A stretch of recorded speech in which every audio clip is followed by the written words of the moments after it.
بسم الله الرحمن الرحيم. إن الحمد لله نحمده ونستعينه ونستغفره ونعوذ بالله من شرور أنفسنا وسيئات أعمالنا. من يهده الله فلا مضل له ومن يضلل فلا هادي له، وأشهد أن لا إله إلا الله وحده لا شريك له، وأشهد أن محمدا عبده ورسوله. أما بعد، أيها الإخوة طلبة العلم وطلبة حفظ القرآن الكريم، حياكم الله، وكم أنا مسرور بوجودي بينكم وبرؤية طلاب أقبلوا على تعلم كتاب الله سبحانه وتعالى حفظا وفهما وتطبيقا إن شاء الله تعالى. Ya, setelah Syekh menyampaikan mukaddimahnya, Syekh menyampaikan kepada kita semuanya, alhamdulillah beliau merasa senang ya, bahagia berada di antara antum, para pencari ilmu, para penghafal Quran, yang insya Allah antum di sini, keberadaan antum yaitu untuk menghafal Quran, baik ya, secara hafalan kaitannya dengan Quran, kemudian pengamalan, ya, kemudian di pemahaman, yang insya Allah ya, ini adalah kebaikan untuk kita semuanya insya Allah. نحن مقبلون على شهر رمضان، وشهر رمضان يسمى أيضا بشهر القرآن، لأن القرآن نزل في هذا الشهر المبارك. إنا أنزلناه في ليلة مباركة، إنا أنزلناه في ليلة القدر، شهر رمضان الذي أنزل فيه القرآن. Ya, kita sebentar lagi akan berjumpa dengan bulan Ramadan ya. Yaitu bulan yang dimana dinamakan juga dengan bulan Quran.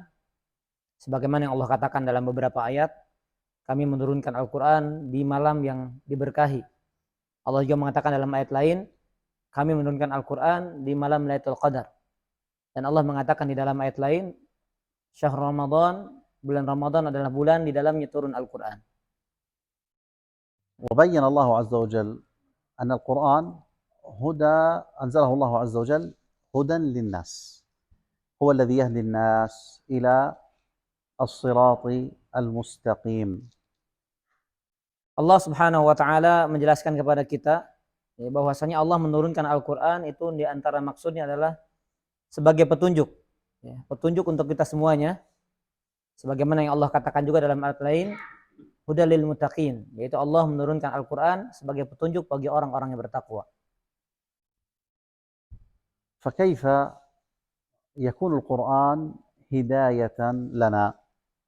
هل يكون هداية بحفظه فقط من سورة الفاتحة إلى سورة الناس، أم أن هناك شيئا زائدا لا بد أن نعتني به مع الحفظ، ألا وهو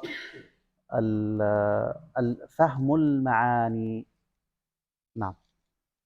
Ya, kita mengetahui bahwasanya Al-Qur'an Allah turunkan sebagai petunjuk bagi manusia, bagi kita semuanya. Lalu bagaimana agar Al-Quran ini menjadi petunjuk bagi kita semuanya? Apakah cukup Quran itu hanya sekedar dihafal kemudian menjadi petunjuk? Atau adakah sesuatu yang perlu kita perhatikan sehingga Al-Quran itu menjadi petunjuk bagi kita? Ya, yaitu tentunya Al-Quran bisa menjadi petunjuk bagi kita semuanya ketika kita memperhatikan hal lain. Di antaranya adalah memahami Al-Quran itu sendiri. والأحاديث الواردة عن النبي عليه الصلاة والسلام التي تحث على حفظ القرآن كثيرة، بل إن القرآن نفسه يوجد فيه آيات كثيرة تحث على حفظ القرآن، من الأمر بتلاوته وغير ذلك من يعني الأشياء. فيجب علينا أن نحرص كل الحرص، كما أننا نحرص على حفظ الآيات، أن نحرص على فهم المعاني. Di dalam hadis-hadis Nabawi, hadis-hadis Nabi SAW, banyak disebutkan di sana tentang Nabi SAW memotivasi kita untuk menghafal Quran. Ya. Begitu pula dalam ayat Al-Quran, yaitu diantaranya perintah untuk mengulang-ulang bacaan dan seterusnya. Nah, sebagaimana kita perhatian ya, berusaha, bersemangat untuk bisa menghafalkan Quran, maka perlu juga kita perhatian dan bersemangat berusaha untuk memahami Al-Quran. Ya, sebagaimana semangat kita terhadap menghafal Al-Quran. كثير من الناس يحفظون القرآن الكريم، لكن أين يكون التفاضل؟ أين يكون قول النبي صلى الله عليه وسلم إن الله يرفع بهذا العلم أقواما ويضع به آخرين؟ يكون التفاضل في الفهم والعمل. Ya. Yang menghafal Quran di antara manusia itu banyak. Jadi penghafal Quran itu banyak. Tetapi pembeda, siapa di antara mereka yang lebih mulia, yang lebih baik di antara mereka, sebagaimana dikatakan Nabi SAW, Innallah yarfa'u bihadzal kitab aqwaman wa yadh'u bihil akharin. Allah mengangkat derajat suatu kaum dengan kitab ini dan Allah merendahkan suatu kaum dengan kitab ini. Nah, ini yang membedakan antara yang hafal dengan yang lainnya adalah karena mereka menghafal plus mereka juga memahami dan juga mengamalkan. وكما ثبت عن النبي صلى الله عليه وسلم أنه قال والقرآن حجة لك أو عليك. كيف يكون حجة لك؟ بأن تحفظه وتفهم معانيه وتطبق أحكامه. ما أمرت به تفعله وما نهيت عنه تجتنبه. بهذا يكون القرآن حجة لك. Sebagaimana telah datang dari Nabi SAW, sabda beliau, Al-Quran hujjatun laka aw alaik. Quran itu adalah keselamatan bagimu atau kebinasaan bagimu. Nah, kapan Quran itu menjadi kebaikan untuk kita atau keselamatan untuk kita? Ya, ketika ada perintah dalam Al-Quran, kemudian kita mengamalkannya, mengerjakannya, dan ketika ada larangan, maka kita tinggalkan. Maka dengan begitu, ya ketika kita mempraktekkan apa-apa yang terkandung dalam Al-Quran, maka Quran akan menjadi keselamatan untuk kita semuanya dan tidak menjadi kebinasaan bagi kita semuanya. ويكون القرآن حجة عليك بأنك إما أن تقصر في تعلم تلاوته أو تقصر في حفظه أو تحفظ ولكن تقصر في فهم معانيه. فإذا لم نفهم المعنى كيف سنعرف ما الذي يحبه الله سبحانه وتعالى ويرضاه حتى نفعله، وما الذي يكرهه الله سبحانه وتعالى ويأباه حتى نجتنبه.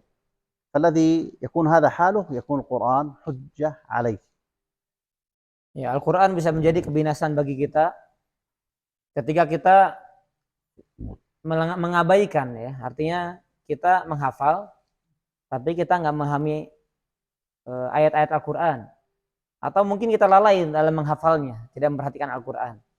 Ya, sehingga dengan begitu, dengan kita tidak memahami Al-Quran, kita tidak tahu mana saja amalan-amalan yang dicintai Allah sehingga kita bisa mengerjakannya, dan mana saja amalan-amalan yang dibenci Allah sehingga kita meninggalkannya. Nah, dengan faham Al-Quran maka kita bisa memahami itu, tetapi jika tidak maka Al-Quran bisa menjadi kebinasaan untuk kita. والقرآن من أقبل عليه فإنه يكون في بعد عن الشقاء. قال سبحانه طه ما أنزلنا عليك القرآن لتشقى.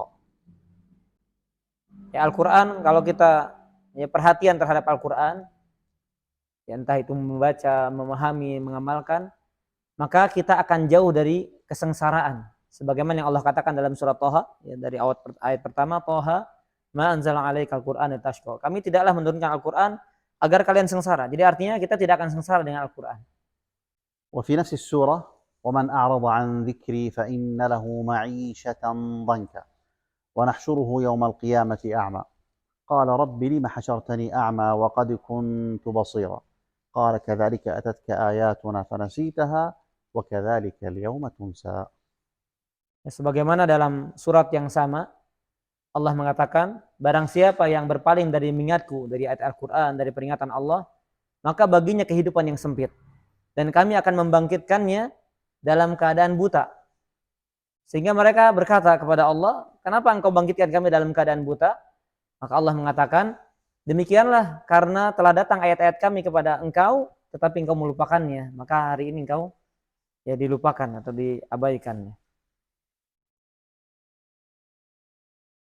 ختاما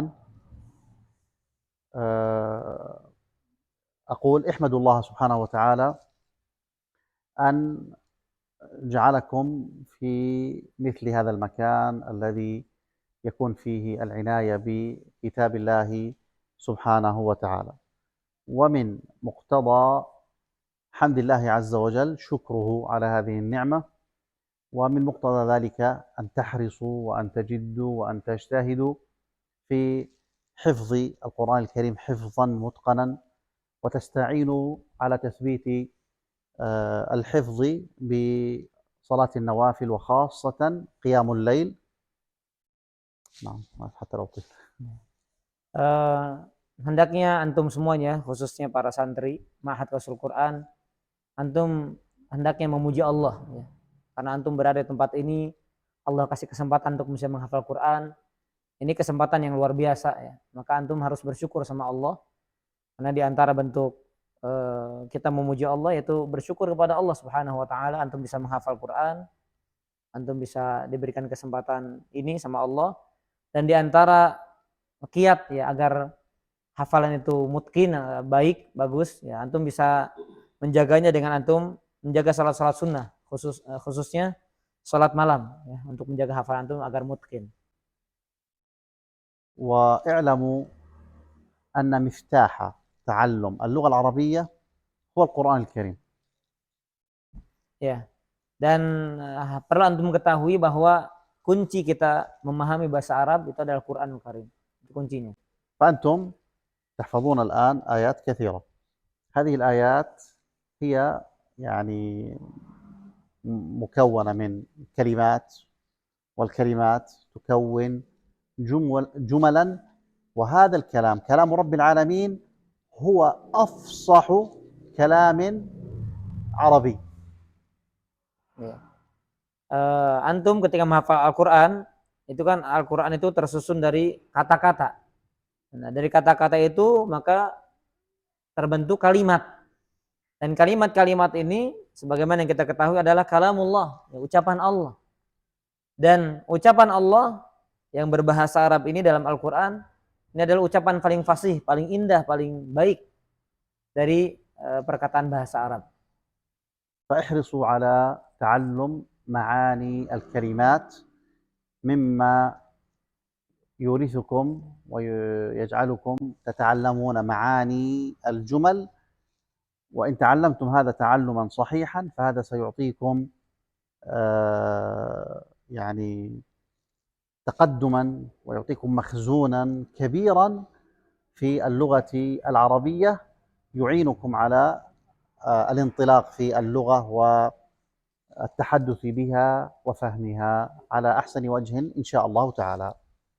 Ya, kita berusaha ya. Jadi di antara kiat yang disampaikan Syekh, berusaha memahami kata-kata dalam Al-Quran sehingga nanti berkembang kepada pemahaman terhadap kalimat. Karena kan kata-kata kemudian kalimat.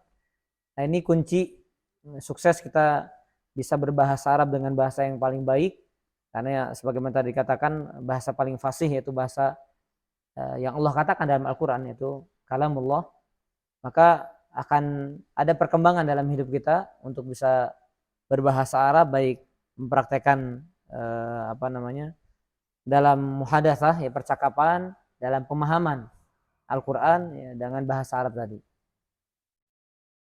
Wassallallahu wasallam ala nabiyina Muhammad wa ala alihi wa sahbihi wasallam. Demikian ditutup sama Syekh dengan salawat sallallahu ala nabiyina Muhammad wa ala alihi wasallam. Terima kasih para santri dan Syekh telah meluangkan waktunya di Ma'had Qasul Quran. Ya, narju du'aakum an yubarik fi tullabina wa asatidatina. Amin. Allah sallallahu dzalik. Wa razaqana Allah wa iyyakum al-ikhlas fil qaul wa amal. Amin ya rabbal. Hada narju min Allah. Baik, demikian santri-santri dan para tamu ya. Sallallahu alaihi Muhammad wa ala alihi wasallam. Assalamualaikum warahmatullahi wabarakatuh.